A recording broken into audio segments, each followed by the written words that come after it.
জয়পুরহাটে ধান কাটা মাড়াইয়ে ব্যস্ত সময় পার করছেন কৃষকরা।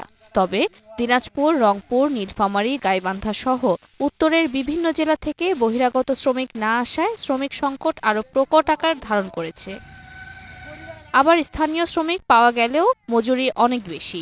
শ্রমিক সংকট আর শ্রমিকের মজুরি এমন বেশি হওয়ায় ধান কাটা মাড়াই নিয়ে অনেকটা বিপাকে পড়েছেন চাষিরা। ধান কাটার লোক পাওয়া যাচ্ছে না। ধান তো মোটামুটি ভালোই হচ্ছে, বুঝলেন, কিন্তু ধান কাটার দাম তো বেশি। 4,500 থেকে 5,000 পর্যন্ত ধান কাটা। এই সময় যদি বৃষ্টি পানি হয় তারও বেশি লাগে যাবে। আধুনিক পদ্ধতিতে ধান কাটা মাড়াইয়ের প্রচলন শুরু করতে পারলে কৃষি শ্রমিকের সংকট থাকবে না বলে জানালেন এই কৃষি কর্মকর্তা। জয়পুরহাট জেলায় প্রায় 50টা কম্বাইন হারভেস্টার সচল আছে।